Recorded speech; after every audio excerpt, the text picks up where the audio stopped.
নমস্কার বন্ধুরা, পিকুর রান্নাঘরে সবাইকে স্বাগত। এটা হচ্ছে আসামের দ্বিতীয় দিন।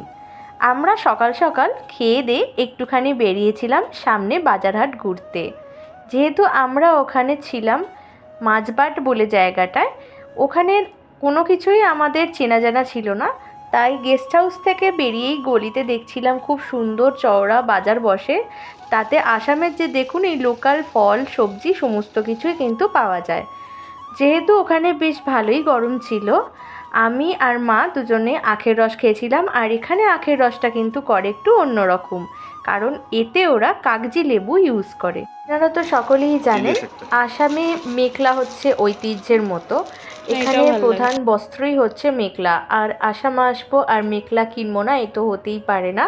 তাই আমার জন্য আর মায়ের জন্য দুটো মেখলা কিনেছিলাম। এখানে ওরা মেখলা চাদর বলে, আমরা যদিও শাড়িই বলছিলাম। এই মেখলাটা কেনা হয়েছিল মায়ের জন্য, আর এই মেখলাটা আমার জন্য কেনা হয়েছিল।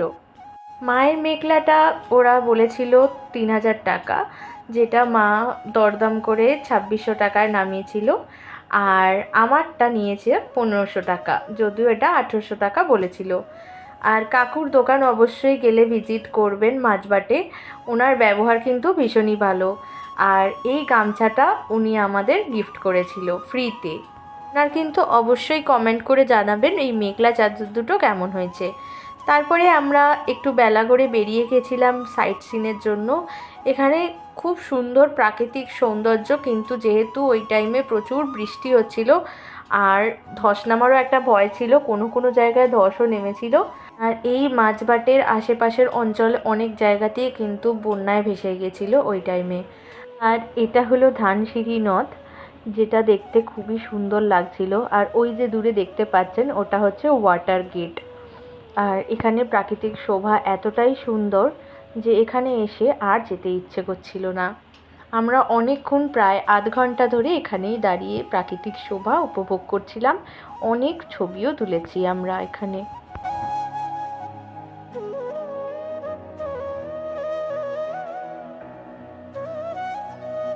তারপরেই আমরা চলে গেছিলাম ইন্ডিয়া ভুটান গেট।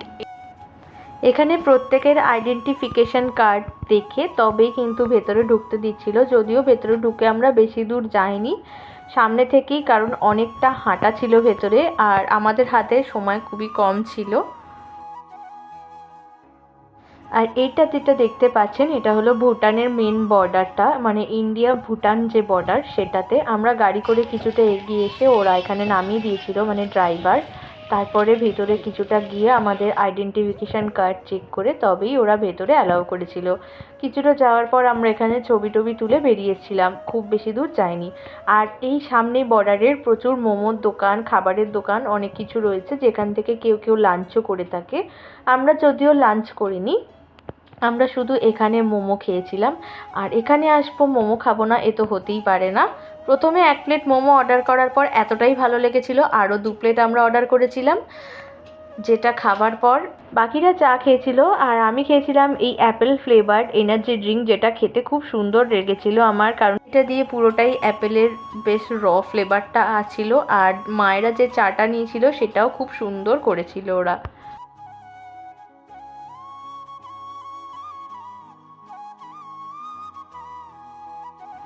এরপর আমরা নিজেদের মতো গেস্ট হাউসে ফিরে গেছিলাম। আমরা ছিলাম ওখানেরই একজন পরিচিতের গেস্ট হাউসে।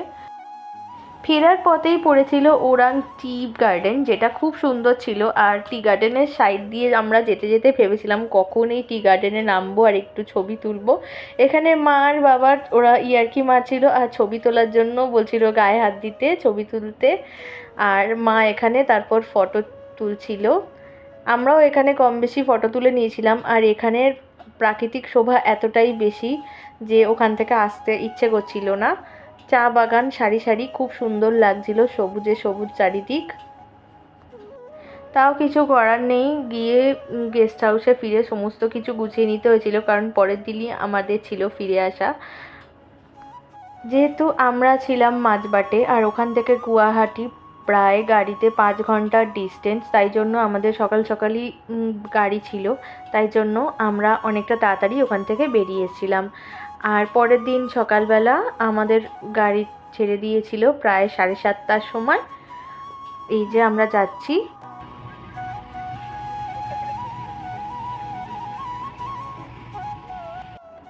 11টার সময় আমরা ওখানে পৌঁছে গেছিলাম, বেশ তাড়াতাড়িই চলে গেছিলাম। 12:30টায় আমাদের ট্রেন ছিল।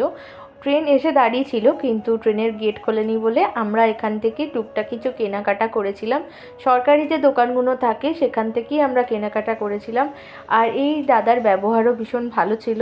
দামটা যদিও আমার একটু বেশি লেগেছে, কিন্তু আমরা যেখানে ছিলাম সেখানে কিছুই প্রায় পাওয়া যায়নি, তাই জন্য আমরা এখান থেকেই টুকটাক কেনাকাটা করে নিয়েছিলাম। এই ব্যাগগুলোও দেখতে ভীষণ ভাল লাগে আর ওনার কালেকশান কিন্তু ভীষণ ভালো। আপনারা গেলে অবশ্যই ভিজিট করতে পারেন এনার দোকানে। পাওয়া যায় আর আসবেন, রিজনেবল প্রাইসের মধ্যে পাওয়া যাবে। পরের দিন ভোরবেলা আমাদের ট্রেনটা ঢোকার কথা ছিল হাওড়াতে প্রায় 5টা নাগাদ, কিন্তু অনেকটাই দেরি করেছিল। একটুখানি চা ফা খেয়ে আমরা নেমে পড়েছিলাম হাওড়া স্টেশনে। নামতে নামতে আমাদের হয়ে গেছিলো প্রায় 7:30টা। আজকের ব্লগ ছিল এতটাই। যদি ভিডিওটি ভালো লেগে থাকে অবশ্যই একটু লাইক করে সাপোর্ট করবেন, আর নতুন যারা বন্ধু আছেন অবশ্যই সাবস্ক্রাইব করে দেবেন, আর বেল যে নোটিফিকেশানটা আছে ওটা প্রেস করে দেবেন। অবশ্যই কিন্তু কমেন্ট করে জানাবেন ভিডিওটি কেমন হলো, আর বন্ধুদের সাথে ফ্যামিলি মেম্বারসদের সাথে কিন্তু শেয়ার করতে ভুলবেন না। পিকুর রান্নাঘরের কিন্তু ফেসবুক আর ইনস্টাগ্রামেও পেজ আছে, অবশ্যই সেটিকে একটু লাইক করে সাপোর্ট করবেন। এতক্ষণ আমার সঙ্গে থাকার জন্য ধন্যবাদ।